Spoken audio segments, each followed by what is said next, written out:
Bapak, Ibu, Saudara-saudari, mari kita hening sejenak untuk mendengarkan sabda Tuhan.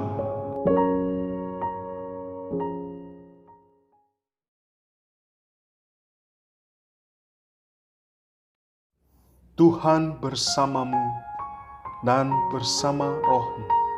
Inilah Injil Yesus Kristus menurut Lukas. Dimuliakanlah Tuhan. Pada suatu ketika, Yesus sedang berdoa seorang diri. Maka datanglah murid-muridnya kepadanya. Yesus lalu bertanya kepada mereka, "Kata orang banyak, siapakah aku ini?" Mereka menjawab, "Yohanes Pembaptis. Ada juga yang mengatakan Elia. Ada pula yang mengatakan salah seorang nabi dari zaman dulu telah bangkit." Yesus bertanya lagi, "Menurut kalian, siapakah aku ini?" Jawab Petrus, "Engkaulah Kristus dari Allah." Dengan keras Yesus melarang mereka memberitakan hal itu kepada siapapun. Ia lalu berkata, "Anak manusia harus menanggung banyak penderitaan dan ditolak oleh para tua-tua, oleh para imam kepala dan para ahli Taurat, lalu dibunuh dan dibangkitkan pada hari ketiga." Demikianlah Injil Tuhan. Terpujilah Kristus.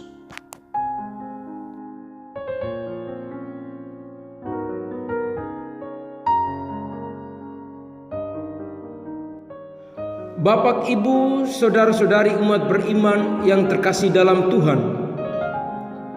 Pertanyaan tentang siapakah Yesus selalu ditanyakan oleh orang-orang yang hidup pada zaman Yesus.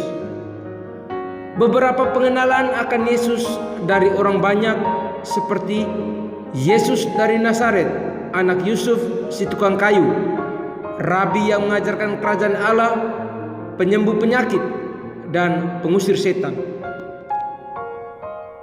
Mereka juga berpendapat bahwa Yesus mungkin Yohanes Pembaptis atau Nabi Elia yang bangkit.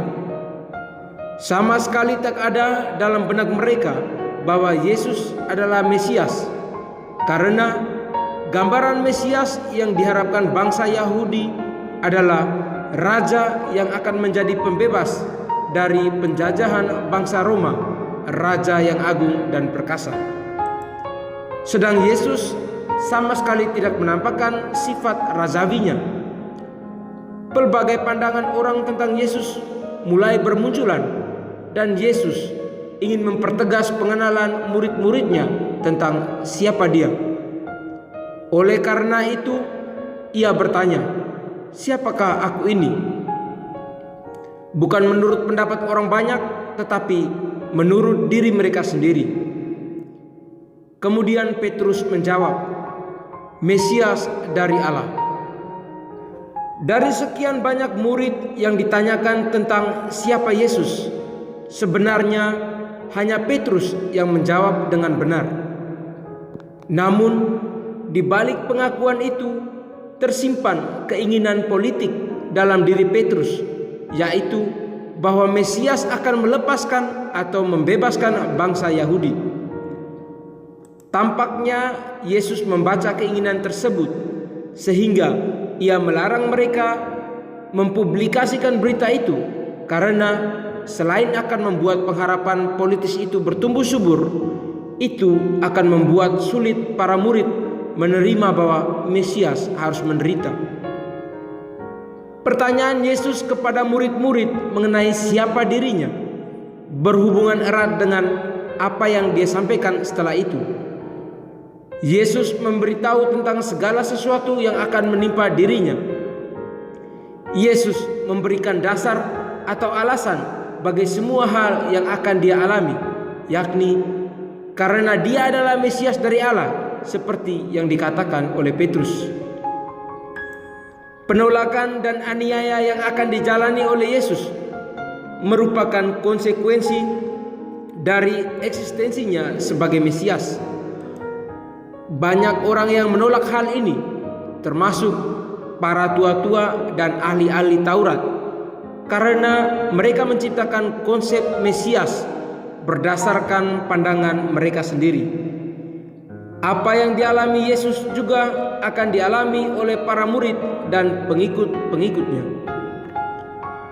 Bapak, Ibu, saudara-saudari, umat beriman yang dikasihi Tuhan, ketika kita menerima dan mengakui Yesus Kristus adalah Mesias, kita pun harus bisa menerima kenyataan bahwa Tuhan Yesus Sang Mesias, Juru Selamat yang kita imani itu, harus juga menderita. Kita tidak hanya harus berani mengakui bahwa Tuhan Yesus adalah Mesias yang mati tersalib, tetapi juga harus siap sedia memikul salib itu.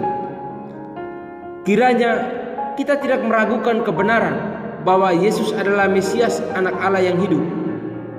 Dengan meyakini hal itu dan dengan mengenal Dia semakin dalam dari hari ke hari melalui persekutuan pribadi dengan Dia, kita akan siap membayar harga dalam perjalanan hidup kita, yakni mau mengikuti Dia dengan memikul salib kita. Keyakinan yang kuat tentang siapa Yesus akan menjadi kekuatan bagi kita sebagai pengikut Kristus untuk mampu bertahan dalam penderitaan yang kita lalui setiap hari. Selaku pengikut Kristus di masa kini, sudah siapkah saya dan Anda, kita mengikutinya dan memanggul salib-salib kehidupan kita setiap hari? Semoga Tuhan memberkati kita.